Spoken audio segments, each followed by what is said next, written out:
많은 선택 앞에 서 있습니다. 하루 24시간을 사용해도 부족한 만큼 선택할 것이 얼마나 많은지 모르겠습니다.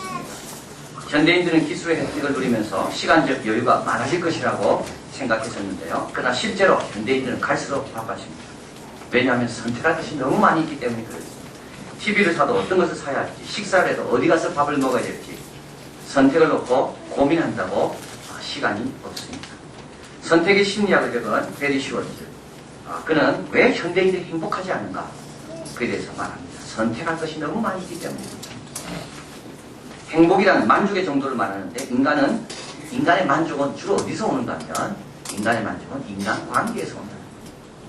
가장 기본적인 관계에서만 만족이라는 그 깊은 것을 경험하게 되는데 우리 현대인들은 너무 바쁘니까 이 기본적인 인간관계를 등한시합니다.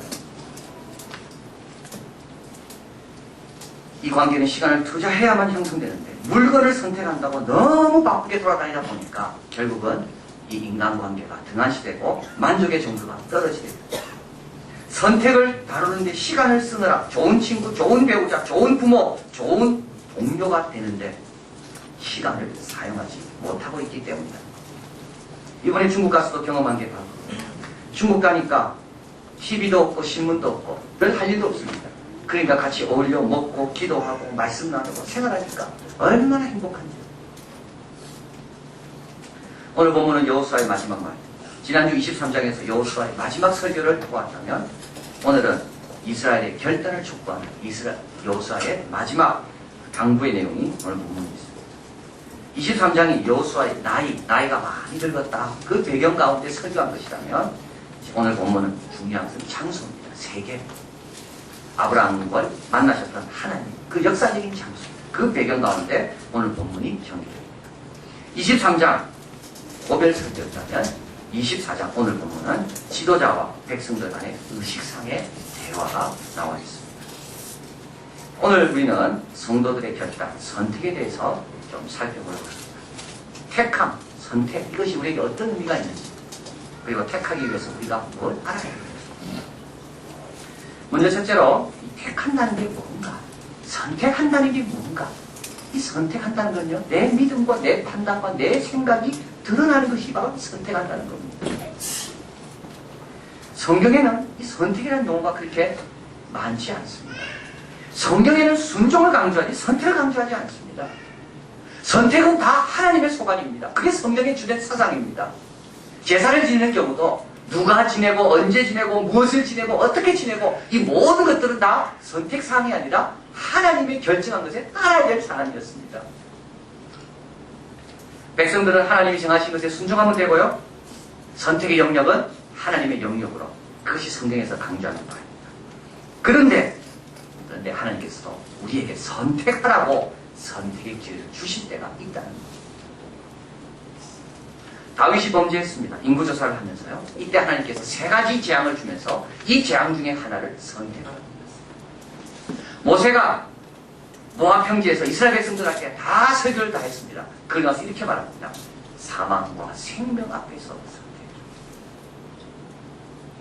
뭘 말하는가 하면 선택으로 요청받는다는 말은 하나님께서 우리를 특별한 자로 여겨주신다는 뜻입니다. 마치 아버지가 그동안 아이를 위해 대신 선택하다가 이제 아이가 장성했기 때문에 이제 네가 알아서 살아라. 바로 이 성숙의 자리가 바로 이 선택의 자리라는 거예요. 이스라엘은 한 번도 선택을 요구받은 적이 없습니다. 요단강 앞에서요, 선택한 게 아닙니다. 명령에 순종할 뿐이고 여리고를 도는 것도 선택이 아니라 순종이었습니다. 그러나 오늘도 이제 여호수아 마지막에 와서 이제 이들은 선택의 자리에 서게 된 겁니다. 이들의 믿음과 이들의 판단이 무엇인지 드러낼 수 있는, 어떻게 보면 매우 두렵습니다.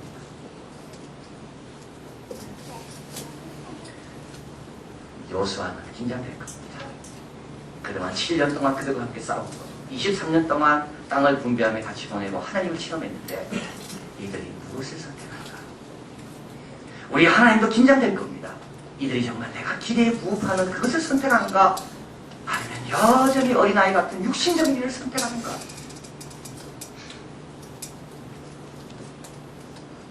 선택의 자리는 무서운 자리예요. 내 마음과 내 중심과 내 판단을 보여드리는 자리가 선택의 자리고 선택한다는 것입니다. 또 선택한다는 말은 뭐겠습니까? 이 선택한다는 말은 나의 미래를 정한다는 말입니다. 오늘의 내 모습은요, 어제의 선택의 결과입니다.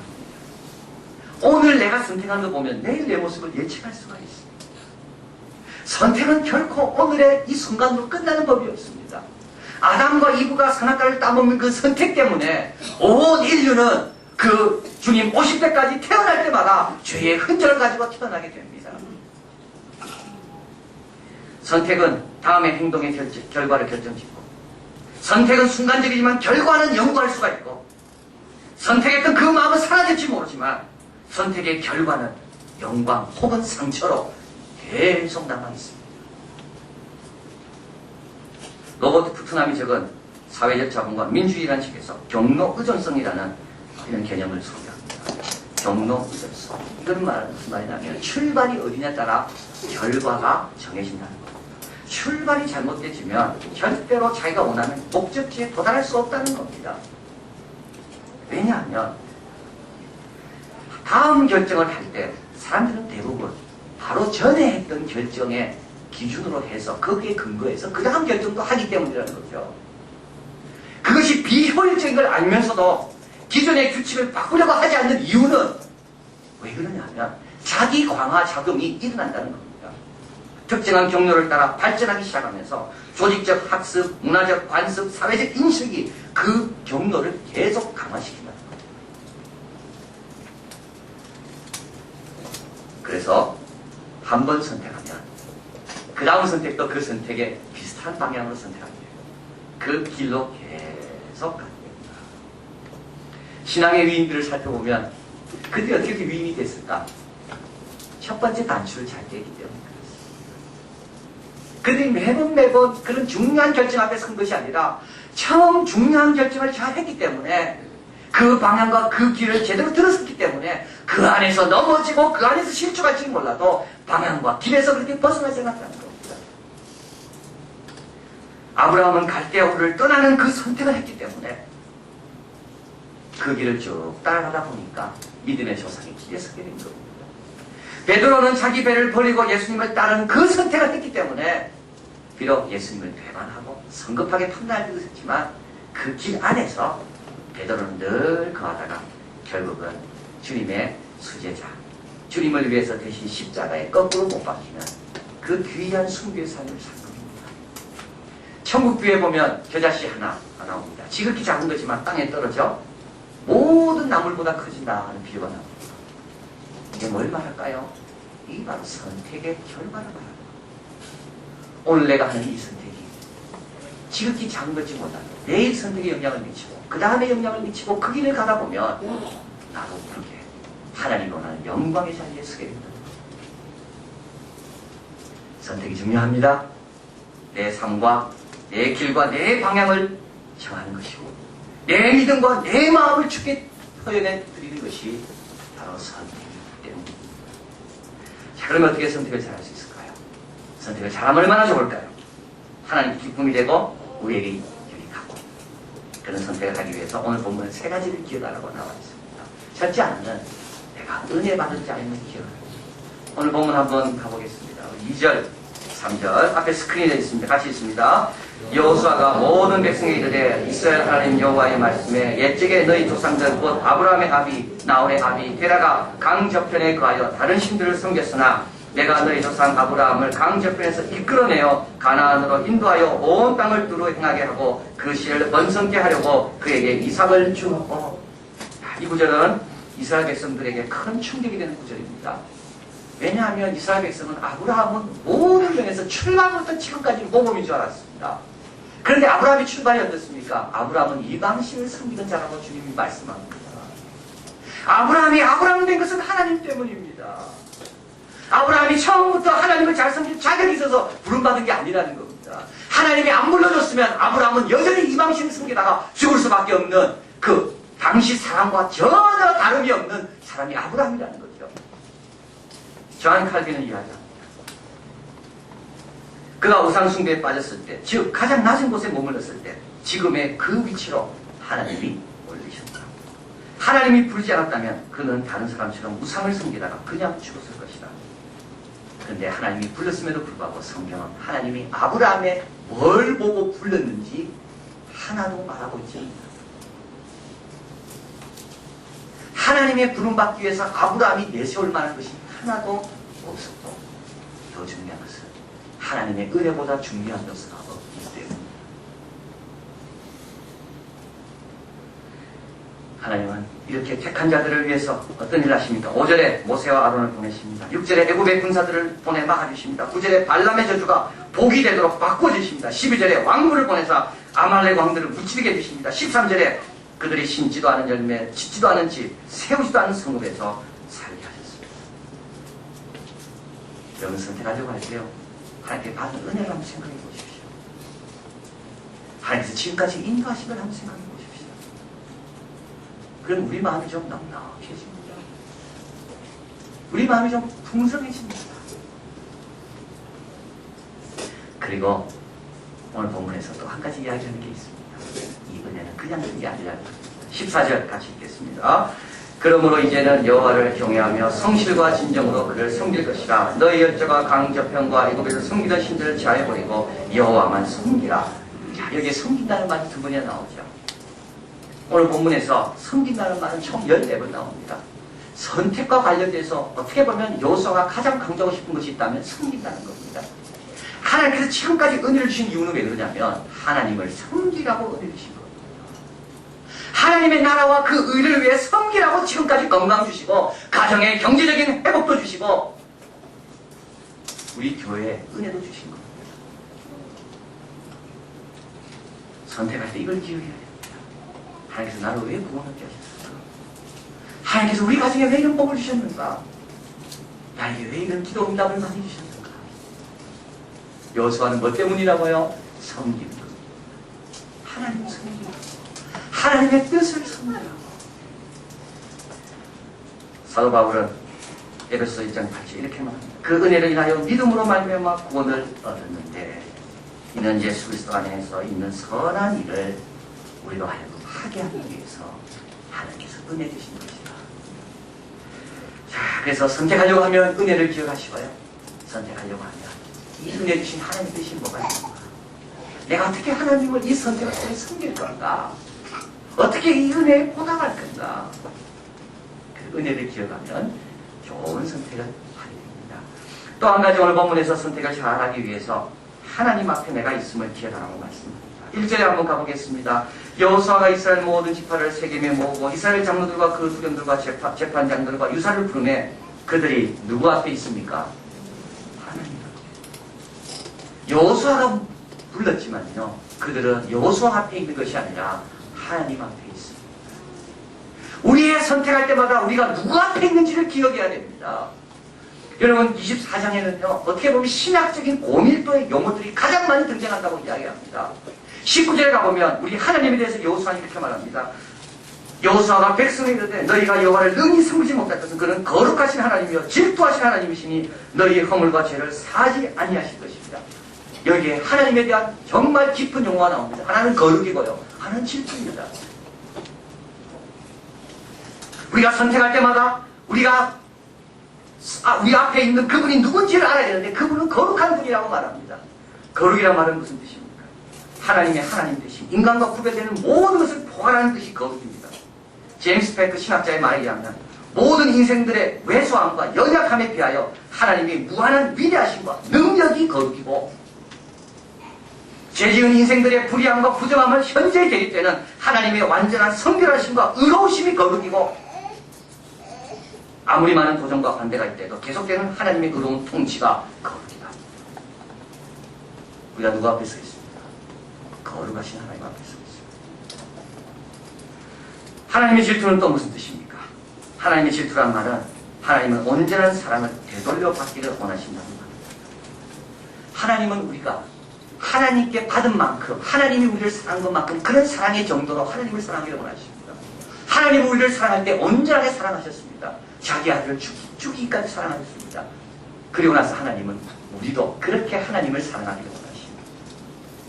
하나님이 되돌려 놓아야 되는 그 사랑이 이방신과 세상과 분리되고 분산되면 하나님께서 그걸 참지 못한다는 것이 바로 하나님의 질투입니다.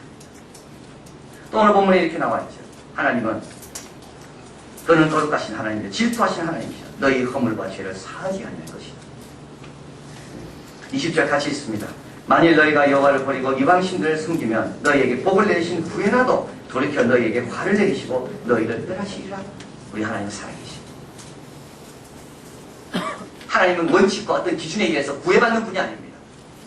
하나님은 얼마든지 복을 내리신 후에라도 우리가 하나님을 떠나면 그에 대해서 적절하게 반응하시는 분이 우리 하나님이십니다. 왜 하나님의 속성들이 있습니까? 그것은 여러분 선택할 때 하나님의 속성에 맞게끔 선택하라는 말입니다. 하나님의 거룩하신 속성, 하나님의 질투하시는 그 사랑의 속성, 하나님이 우리를 숨김없이 다 아시는 그 전지하심에 대한 그 속성, 그것을 늘 기억하면서 그 앞에 떳떳하게 선택하는 겁니다. 교황 선거와 관련해서 김수환 추기경이 써놓은 글을 읽었습니다. 그는 교황 선거를 할 때 추기경들이 외부와의 접촉을 하지 못하도록 차단해 놓고 선거일날 이제 미사를 드린 다음에 시스틴 성당, 이제 그 교황을 선거하는 그 성당으로 이제 줄을 지어서 행진한다고 합니다. 이때 이제 오소서 창조주라는 찬송을 부르면서 추기경들이 이제 선거장으로 쫙 이제 열을 지어서 이제 입장하는 겁니다. 김수환 추기경은 말합니다. 이때 정말 특별한 감동이 있다고 말합니다. 오소서 창조주, 오소서 창조주. 그러면서 이제 결정 써내는 모습을 입장에 들어갑니다. 성당에 들어오면 호명을 하게 되고요. 호명을 하면 그 호명받은 사람이 기도한 다음에 모든 다른 추기경이 듣도록 이렇게 외친답니다. 나를 심판하실 주 예수 그리스도를 나의 중심으로 삼아 나 하나님의 판단에 따라 교황으로 선출될 분을 말하네. 이 세상을 심판하실 예수 그리스도를 내 중심으로 삼아 하나님의 판단에 따라 교황으로 선출될 분을 나는 선출합니다. 나는 말합니다. 그리고 나서 큰 잔에다가 자기가 써놓은 이름을 적고 자, 이제 그리고 나면 이제 개표를 하겠죠. 그러면 검토하는 추기경님 이제 후보자 이름을 부른답니다. 그런데 내 마음에 심판하신 주님을 중심으로 삼아 하나님의 판단에 따라 이름을 지었기 때문에 호명하는 그 목소리가 추기경의 목소리가 아니라 하나님의 음성으로 들린다는 것입니다. 그리고 그 음성이 우리를 와서 도와달라는 소외되고 어려운 사람의 음성처럼도 들립니다. 목자를 잃은 양들이 당신이 나의 목자가 되라고 부르짖는 그 소리처럼 그 호명이 그렇게 들린다. 여러분, 우리도 그렇습니다. 선택할 때 우리 선택을 보면서 하나님의 음성을, 하나님의 모습을 보면 얼마나 좋을까요? 내 선택을 보면서 그동안 힘들었던 사람들이 야, 정말 고맙다. 우리의 울부짖음을 따라 당신이 이렇게 선택해 주니 너무 고맙다. 이런 소리를 들으면 얼마나 좋을까요? 심판하실 예수 그리스도를 내 중심으로 삼아 하나님의 판단에 따라 선출할 자를 나는 제시합니다. 여러분, 선택할 때요, 내가 누구한테인지 그래서 선택을 잘하려면 그동안 받은 은혜, 왜 은혜를 주는지 기억하시고 또 선택을 잘하려면 내가 하나님 앞에 하나님의 속성, 하나님의 품성, 하나님의 인격에 부합하도록 선택해야 된다. 마지막으로 선택을 잘하려면 때를 놓치면 되지 않습니다. 언제 선택할 것인지를 선택하는 것이 선택을 잘할 수 있는 중요한 요소라고 말합니다. 때도 선택해야 된다. 대상만 선택한 게 아니라 이 대상을 내가 언제 취할 것인지 그 때도 중요하다는 겁니다. 선택을 잘하기 위해서는 어떻게 보면 선택할 때를 선택하는 것이 가장 중요하다는 겁니다. 여호수아는 말합니다. 너희 섬길 자를 오늘 택하라. 더 이상 주저하지 말고 더 이상 생각하지 말고 더 이상 머뭇거리지 말고. 찰스 스펀저 목사님 말합니다. 왜 성도들은 계속 때를 기다리면서 시간을 낭비합니다. 기원전 49년 율리우스 카이사르는 루비콘 강을 건넜습니다. 루비콘 강 앞에서 그는 주사위는 던져다 말하고 6,000명의 대군을 끌고 루비콘 강을 건넜습니다. 카이사르가 강을 건너면서 로마인들에게는 대제국이 선사됐고 로마 문명은 꽃을 피게 되었고 세계 문화와 정치에 새로운 바람을 일으키게 되었습니다. 그런데요, 루비콘 강이요 그렇게 크지 않답니다. 루비콘 강은 너무 강이 작고 보잘것없답니다. 루비콘 강은 조금만 가뭄이 와도 금방 바닥이 드러나는 이탈리아 북부에 있는 조그만 강이라고 말합니다. 하나님의 은혜에 비하면 우리가 건너야 될 강은 그렇게 크지 않습니다. 하나님 앞에 드려야 할 충성과 헌신에 비하면 강 물줄기는 그렇게 우리에게 문제가 되지 않습니다. 엘렌 엑스포드는 루비콘 팩트라는 용어를 만들었습니다. 루비콘 요소라는 것. 중요한 것을 결단한 의지와 용기, 그리고 그것이 루비콘 팩트인데 이 중요한 것을 결단하고 의지하는 그 용기 있는 그 모습이, 그 요소가 모든 위대한 지도자들에게 다 있었다라고 말합니다. 저는 생각해 봅니다. 우리 예수 믿는 사람들에게는 세상 지도자들이 갖고 있는 그 루비콘 요소보다 훨씬 더 큰 강을 건너게 하고 강 앞에 두려워하지 않는 그런 은혜의 요소가 있고 하나님 앞에 충성과 헌신을 바쳐야 할 요소가 있고 하나님이 책임지실 영생에 대한 소망이 있다. 꿈의 동산 프로젝트 시작하면서 여러분 작정서에 적으셔야 됩니다. 이때 여러분 그 강 앞에서 주저하지 않기를 바랍니다. 그리고 여러분이 그 작정서에 적는 순간부터 그 다음 선택과 그 다음 선택이 달라질 것이고 하나님이 우리가 생각지도 못했던 놀라운 축복의 자리로 하나님께서 인도하실 겁니다. 은혜를 기억하시고 내가 하나님 앞에 있음을 기억하시고 그리고 그 앞에 선택할 때 하나님 원하시는 놀라운 자리에 모두 이르게 되는 강은 갈라지고 역사는 바뀌는 은혜를 체험하게 될 줄